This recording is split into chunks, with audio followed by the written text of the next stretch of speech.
ہماری شادیاں ہم نے ایسا کیا کہ ہماری شادیاں ایمان مکمل کرنے کے بجائے رسم بن گئی ہیں۔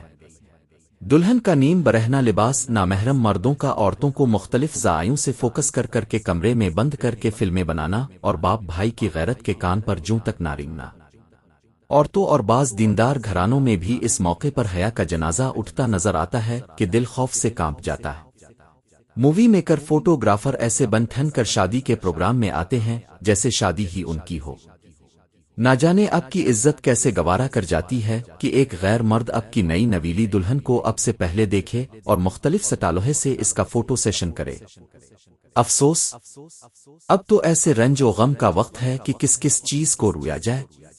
دلہا میاں خود مووی میکر فوٹوگرافر کو گائیڈ لائن دے رہا ہوتا ہے، یہ میری بہن ہے، میری کزن، میری خالہ، اور یہ دلہن کی بہن خالہ وغیرہ وغیرہ ہیں، اور ساتھ ہی اسے سختی سے کہتا ہے کہ سب لیڈیز کی تصویر ٹھیک سے بنانا۔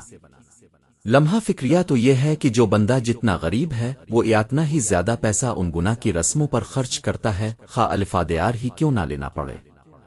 پوچھو تو یہ لوگ کہتے ہیں ہماری برادری میں ایسا کرنا رواج ہے، خاندان میں ناک کٹ جائے گی، لوگ کہیں گے فلاں کی شادی پر ناچ گانا، فحش عورتوں کا ڈانس، آتش بازی، فائرنگ نہیں ہوئی، شادی میں جانے کا مزہ نہیں آیا۔ یاد رکھیں، جن لوگوں کو دکھانے کے لیے اب یہ سب بے جا رسمیں ادا کرتے ہیں ان کو اب کے بیٹے بیٹی کی طلاق سے کوئی فرق نہیں پڑتا۔ ان لوگوں کو کوئی پرواہ نہیں کہ اپنے پیسہ الفادیار لیا ہے یا دن دہاڑے ڈاکہ مارا ہے۔ یہی لوگ اب کی الفا اولاد کے طلاق کے موقع پر کہتے ہیں اتنی فحاشی تو پھیلائی تھی ان لوگوں نے، شادی کے موقع پر تو انجام تو برا ہی ہونا تھا۔ بھائی، دنیا نہیں جینے دیتی دنیا کو، نہ دیکھو اپنی جیب کو، دیکھو اسلام کی حدود کو، دیکھو اسلام نے تو شادی کو انتہائی آسان بنایا ہے۔ ان مٹی کے پتلوں انسانوں کو ناجائز خوش کرنے کے لیے گنہگار مت بنے، اللہ تعالیٰ کو خوش کریں تو آپ کی شادی کامیاب ہوگی انشاءاللہ۔ بہت سے لوگ شادیوں کے موقع پر گھروں، پلاٹوں، سڑکوں پر ٹینٹ لگا لیتے ہیں اور عورتوں کا ناچ دیکھتے ہیں۔ نکاح کا ان ناچنے والی عورتوں سے کیا تعلق ہے؟ بہت سی شادیوں میں دیکھا ہے گھروں کے بزرگ بھی ان فحش محفلوں میں شامل ہوتے ہیں اور ان فحش عورتوں سے فحش حرکات سرے عام کرتے ہیں، اور بہت سی جگہوں پر دیکھنے میں آیا ہے کہ دلہا دلہن خود ان فحش عورتوں کے ساتھ رقص کے ساتھ ساتھ فحش حرکات کرنا بھی ضروری سمجھتا ہے۔ آپ خود فیصلہ کریں یہ شادی کے موقع پر آپ اللہ کے عذاب کو دعوت دے رہی ہیں کہ نہیں۔ ایسی شادی میں برکت کیسے آ سکتی ہے؟ فحش عورت کے ناچ میں جو گناہ اور خرابیاں ہیں ان کو سب جانتے ہیں۔ اب ڈھولک کی بات کریں تو عورتیں ساری رات ڈھولک کی خوب دھلائی کر کے اپنا سارا غصہ ڈھولک پر نکال دیتی ہے۔ ڈھولک کی آواز سے آس پاس کے لوگوں کی نیند میں خلل آتا ہے کہ نہیں؟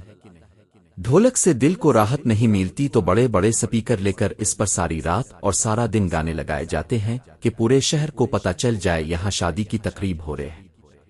جب سارا شہر اب کی ان حرکتوں سے تنگ ہوگا تو کیا آپ کو یہ لوگ دعا دیں گے کہ اے اللہ ان کی شادی میں برکت ڈال دے؟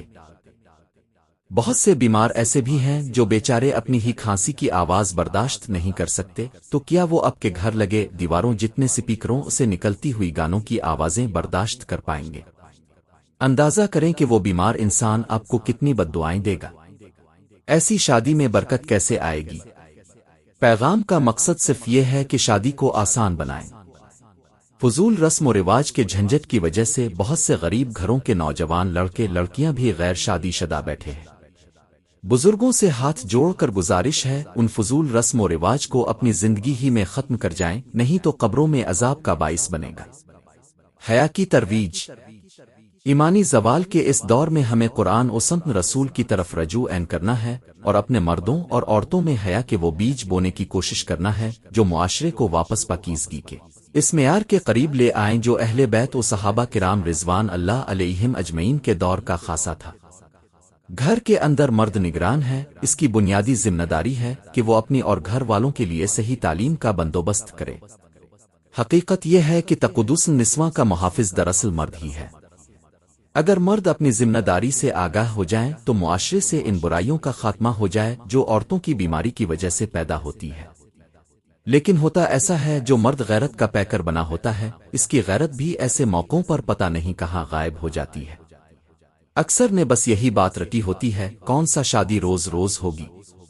بہت سے لوگوں کو میری بات سے اختلاف ہوگا، لیکن جو سچ تھا جو آج کل ہو رہا ہے اس کی طرف توجہ دلانا بہت ضروری تھا۔ مزید اچھے اور بہترین پیغامات کے لیے ہمارا یوٹیوب چینل سبسکرائب کر کے بیل آئیکن دبائیں تاکہ ہر آنے والی لیٹسٹ ویڈیو کی نوٹیفیکیشن آپ کو مل سکے۔